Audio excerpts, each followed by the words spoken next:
Hey, what is going on, everybody? Welcome to Upkick MMA, episode 239. I am Brendan. All right, we're going to talk about UFC 286, Edwards versus Usman, the prelims. Okay, so this is going to be the prelims. This is going to be Jack Shore, Makwan, Amirkhani, Chris Duncan, Omar Morales, Sam Patterson versus Yanel, Ashmouz, and Mokaev versus Jafel, Filho. We're going to cover the prelims here. We're going to cover the early prelims. In the next video, if you're looking for the main card, the main event, that's in the last video. So if you're looking for a specific fight to be broken down, that's going to be the timestamps down below. Real quick, before we get started with the first fight, if you like this kind of stuff, you want to know when the next video is coming out, subscribe to the channel so you don't miss it. I would really appreciate that. Let's get started. All right, Jack Shore versus Makwan Amirkhani. Good fight. Jack Shore is a highly touted prospect. Obviously, I think he ran into Ricky Simone. Yep. He ran into Ricky Simone in his last fight. You know, he was on that 5-fight win streak. Yeah. The 5-fight win streak. And then his cardio gave out in the last fight. He said moving up in a weight class now up to featherweight instead of being at bantamweight. It's going to help him with his cardio, so he's not sapping his body's energy to get down in weight, which I can see. Let's see how it works out. Often what we'll see is a lot of these fighters, they change the weight class. They have some success because they're fighting a lesser opponent, or they have a couple good fights. Then it turns out like, oh, I'm not strong enough to be in this division, or oh, hey, it turns out my cardio wasn't that big of an issue, and they end up going back to the original weight class, whether that's down or up. We see that happen quite a bit. But in this case, it worked out really well for Jack Shore, right? Like I said, easy. Good fight for him. Shore was he was using this 1-2 to enter, and he ended up getting the clinch against the cage, but it didn't really go anywhere. And Amirkhani landed a stiff jab a couple of times, and Shore was returning the favor. The striking in the first round, it looked like it was going to be kind of a back and forth type of battle like that, but it turned into a grappling exchange. So the striking numbers were pretty low, 6-5 in favor of Amirkhani. Makwan got the takedown, and then Shore spent the rest of his round on his back defending. He tried to be aggressive off his back. He was trying to go for sweeps or submission setups and stuff like that, but he just didn't get any. So he ended up spending 3 minutes and 14 seconds on his back, clearly losing that first round 10-9 to Amirkhani. In the second round here, Shore landed a body kick, and then he landed a head kick when Amirkhani tried to go for a takedown. He was looking tired. It looked like after that first round, it really took a lot out of him to hold Shore down like that. Shore was landing a 1-2, and he's able to pressure pretty much with impunity. So anytime that he would move forward in the second round, Amirkhani had nothing for him, and he started almost going for desperate style takedowns, and it just was not successful for him. The striking numbers were way in favor before the fight was stopped. Jack Shore up 23-4. Shore landing a jab over and over, throwing in the right hand. He's putting together like some decent combinations, and he was kind of just putting it on Makwan at this point. He was defending takedowns. He ended up getting a body lock takedown of his own. Then Shore worked to mount, and he was making Amirkhani pay by, when he got the mount. He ended up landing a few good ground strikes. It says 3 ground strikes. I swear he landed more of those. Then he ends up taking the back and getting the rear naked choke. So Jack Shore back on the winning side of things here. Good for him. Like I said, he was a highly touted prospect. I think Bisping calls him the Welsh GSP. I don't know if his wrestling is that good, but I can tell you that he has a lot of skills, and he's a well-rounded guy. Going up a weight class isn't going to solve all of his problems. If he runs into another guy like a Ricky Simon, he's going to have a lot of problems. As far as Amirkhani goes, he had that win against Mike Grundy, which was kind of funny, but he hasn't looked good since 2019, to be honest. He just hasn't. I don't know if he's still going to end up being in the UFC after this. He might get cut. But I think he's probably 50-50 in the UFC now. So he's clearly one of those guys who's good enough to make it to the UFC and be competitive, but anytime he's like an entry-level guy that you fight to see if you're ready for a step up in competition. He's kind of that. So I don't know if they're going to keep him around for that, or they're going to kind of let him go because he might be making too much money or for whatever reason. Anyway, good win for Jack Shore, especially over in Great Britain. That's a pretty big win for him. All right. Chris Duncan taking on Omar Morales. We'll go over the scoring for this one because there's some interesting stuff I'd like to talk about. But let's go round by round first here. So Duncan was pressuring. They were trading low kicks. Morales landing overhand and uppercut in the clinch and following up or rocking Duncan. Duncan kind of recovers, then rocked him back. I leaned towards Morales in this first round. I felt like he hurt him worse in this round than Duncan did, and the striking numbers were so close. Even if you had the striking numbers available to you, they're 26-24 in favor of Morales. They both hurt each other at some point, but it appeared that Duncan was hurt far worse, and a lot of the biggest strikes from Duncan were actually those leg kicks, right? Whereas a lot of the damage from Morales was going up top. So this first round I had for Morales 10-9. Morales hit the switch after being taken down and controlled for a minute. DC commented on that, like switches usually don't work in MMA. And then he ends up going for it again. He doesn't get it. And he's like, that's what we call false gold, false hope. He's like, you get it one time, but you're not getting it again. So he just didn't hit the switch. Let's see here. Duncan was going in on that low kick. He was just landing it so much. It was a good round for Duncan, getting that takedown and landing more of those low kicks. I had it tied 19-19. The striking numbers were 14-7 in favor of Duncan, landing 8 leg kicks. And he only landed one shot up top, but he kept the distance really well, landed damage to the legs, landed damage to the body, and didn't take too much damage himself. So that's why I gave him that round. Nice left hand starting this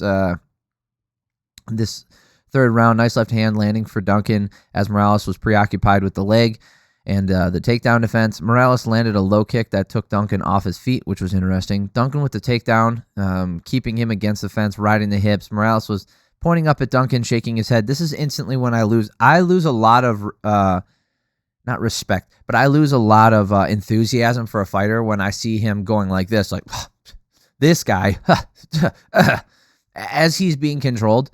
Right? Like if you were wrestling me and you got me against the fence the entire time, or you've taken me down and I really can't get up on my own, and I start just doing this number like this fucking guy, come on. Like that's pretty stupid, right? That's kind of annoying. So instead of defending the takedown and fighting to get up, he was being held down there and complaining about it. I instantly lose any enthusiasm for you. I'm probably not going to root for you if you're doing that crap. Morales ends up getting back up with 30 seconds left, landed an uppercut that was important, but Duncan gets another takedown, and that was Duncan's fight. You know, this last round was clearly a Duncan round. He held him down for 3 minutes and 37 seconds. Yes, he didn't land a ton of damage in there, but in the open space, he outstruck him anyway. So those of you guys who are like, oh man, what did he even do to him? He outstruck him, right? I know only 5 of those shots were up top, but he outlanded him 15-14, which, and again, you could say like, oh, that's so close, and Morales landed a bigger punch. I understand that, but Morales was also on his back for 2/3 of that round, and you can't do that.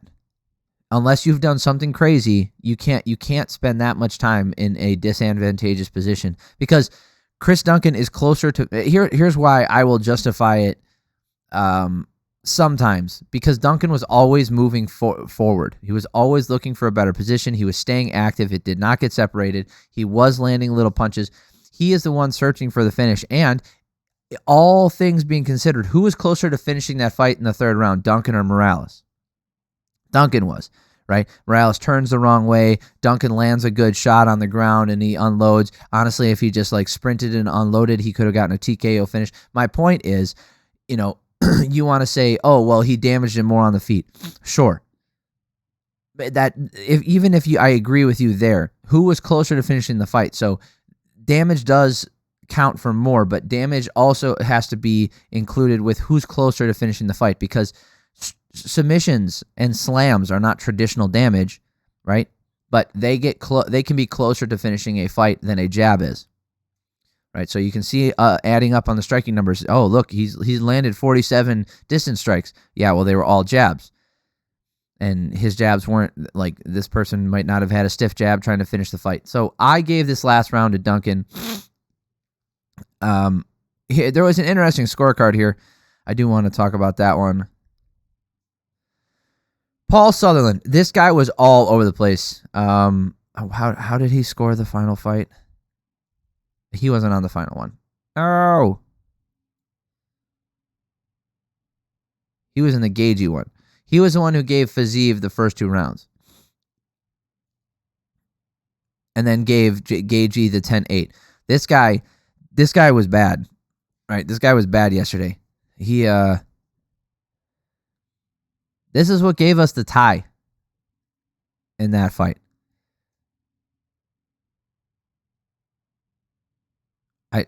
Whatever. I mean, it would have been a split decision in Gagey's favor anyway, had it knock on this way, but I just think that's crazy. And then Clemens Warner gave the first round to Gagey. I went over those yesterday, but anyway, Paul Sutherland, keep an eye out on that because he's also the one who gave all 3 rounds to Marvin Vettori. He's the one who gave that first round to Marvin Vettori. Yeah, this guy's bad. He does not know what he's looking for. I did not score that first round for Marvin. He took some big shots in that first round. And now here giving all 3 rounds to Morales. I think this guy's he's either not paying attention or he doesn't know what he's looking for. Ben Cartledge and Vito Paulillo, I don't know about these guys. But they both scored it like rational adults. Whereas he gave the last round to Morales, and I don't know how that's possible. That could have really screwed up. Like, what if Paulillo somehow switched round 2, right? Or like let's say round 2, he thought it was a little closer, and he gives it the other direction. Holy crap, that's bad. I'm glad it didn't turn out that way, but still, that's it. Sutherland's a shit show. Yikes. Oof. All right. Moving on here. Sam Patterson taking on Yanel Ashmouz. So Sam Patterson, apparently this was UFC debut, and there was all this excitement behind him, and this and that, and Yanel just went in there and was like, no, I refuse. He swung a big right hand. I thought it hit, but upon the replay, viewing the replay, good grief, you could see that it didn't land, and then he lands a left as Patterson was tripping and falling over, and it was over. He just got on top of him and started unloading. So much freaking damage. Patterson, this one was bad. This was one of those ones that was hard to watch not because of the damage while it was happening, but what was happening afterwards is Patterson was out so cold that when he got back up, he was fighting with Mark Goddard. Right? He was still engaging in the grappling. He was still trying to defend. He was like trying to get position for a good like 60, 90 seconds, maybe even 2 minutes, guys. He was out, and I hate seeing that kind of stuff. When your brain gets scrambled that bad, I hate seeing it. Like, very rarely do I take enjoyment from that kind of thing. I don't know if I would, even if I really dislike the fighter for whatever reason, just because, like, that's rough to watch. To know that his brain is so scrambled that he doesn't even, but they're telling him like, hey, even his coach, when he was over there, he was trying to like clinch with his coach. Like, everybody was already in the octagon, and he still just freaking did not understand what was going on. That was nuts. Rough to watch. Great win for Yanel, though. All right, Mokaev versus Jafel Filho. You saw in the thumbnail, his leg just bent backwards. This is so weird. Let's go round by round here and talk about it. This was Mokaev's fight to lose, honestly. Filho steps up on short notice. He's unranked. He's untested. I think this might have been his UFC debut. The lights went out right before this fight started, which was pretty crazy. Like the entire ring, the entire arena, all the lights went out. That's some like amateur-ish bullshit right there. And it can happen. I've just never seen that happen during a broadcast. I mean, I've been to a couple events too, but like not enough for a large sample size. But I've watched enough to where that's not a common occurrence. It's very, very weird. Mokaev just was on top the whole time in this round. 3 minutes and 40 seconds of control time. Not a whole lot of striking in this entire fight. So striking numbers were in favor of Mokaev, 9-2. Not the most interesting fight to watch. Filho was landing combos and throwing nasty leg kicks to end them in the second round when he could. Mokaev got the takedown on his second attempt, and Mokaev not getting any offense on the ground. I thought maybe that should go to Filho in the second round because he had done more damage on the feet. But, with the striking numbers being even and Mokaev staying on top, he only had 1 minute and 20 seconds of control time this time. So it's not insignificant. That's a significant amount of control time. I just feel like Filho landed some decent damage on the feet. Like he really screwed up Mokaev's leg. But, maybe that was just me going hard in the opposite direction when I shouldn't have. And then Mokaev wanting the takedown right away. He gets a body triangle. Filho gets back out of it. Filho ends up going for a knee bar, bending the knee backwards. Like I said, you could see that there was no striking that landed in this third round. It was all grappling. So Filho was bending the knee backwards in a knee bar attempt, and he was busting the knee. So if you look at the thumbnail I put, you can go look at pictures of it online too, or rewatch it. It's free or if you have ESPN Plus, you can go watch it on the prelims. His knee was bent backwards, right? So let's say this is your knee. It was bent. I can't even do it with my finger. Like backwards over the freaking. Oh God, it was so bad, man. It was so bad. There's some significant damage that has to have been done because he couldn't walk after the fight. So this begs the question. Like obviously, Mokaev is tough as shit. Not tapping to that. That's cool. He gets out of it. He ends up getting the better position and getting a neck crank and getting the finish on Filho. But here's where I'm at with this one. Best case scenario, he continues his winning streak against an unranked opponent, right? He's not going to get a ton of notoriety for this. It was on a big card, but it was the first fight on the prelims. Like how many people really saw this? And there was a moment where he was in a lot of trouble. So, best case scenario out of this, you win the fight and you have minor to little damage to the knee. Let's just say it's just some stretched ligaments and you're fine, which I highly doubt. So let's say that's the situation. Yeah, and you keep your O, right? Because he's undefeated. So there's that mystique and that whole thing towards moving towards the title. Sure. But does this put you into the realm of title eliminator? Does this put you into the realm of contender status? I would say no. I would say losing to an unranked guy was also not great, right? This is kind of a lose-lose situation for him unless he went in and blew the doors off the guy, which he did not. So when you're in that knee bar, like I said, best case scenario, you get out of it, you get the win, and you move forward with very little damage, and then you can, keep your career moving. You're still going to have like 2 or 3 fights before you're going to be going for a title.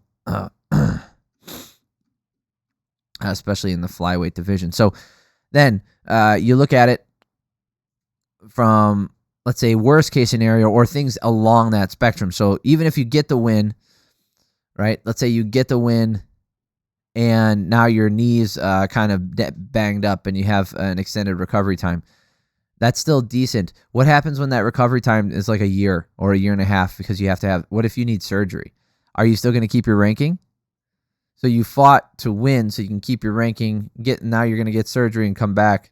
Your ranking's gone or people forget about you. Then you come back with let's say your knee is 100%. Well, how much did you really gain by not losing here if you lose your ranking?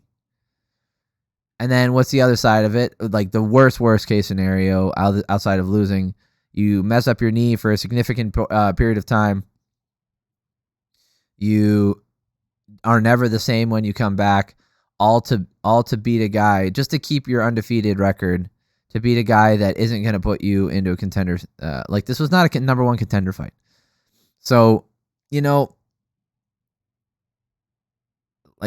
yes, hindsight's 2020, but in that moment, maybe he thought he could gut it out, maybe he could get around it or whatever, and he did, and he ended up getting the win. So I hope nothing but the best for him. I hope his leg, it does heal back. I hope he is 100% when he comes back. I hope he doesn't need surgery. But it's just risky to do that stuff. Playing around with legs, especially the knee. It's not the worst injury. Knee injuries are not the worst injuries, but with all the things that can go wrong with that and the recovery time, I don't know if it's worth it. Unless you're defending it super well, but he wasn't. His leg was bent backwards. If his legs were a little bit longer and Filho put that leg underneath his shoulder, he could have completely torn apart that knee. So, great try for Filho. We'll see how he comes back. And great win from Mokaev gutting that out. I just really hope that it doesn't hurt his career because the guy's got a ton of talent. So, all right, that is it for the prelims. I know it's weird. The prelims had four fights, and then the early prelims had like 6. Yeah. So I'll cover the early prelims in the next video. If you're looking for the main card and the main event, that's in the last one. So thank you for stopping by to making it this far. If you did make it this far and you like this kind of stuff, subscribe to the channel so the next video is coming out. I'd really appreciate it. If you did like this video, press the like button. I appreciate that too. I hope everybody has an amazing week. I think that these fights were worth going to watch, by the way. If you didn't watch the prelims, I would go watch them. They're pretty good. So appreciate y'all. Have an amazing week. Love y'all.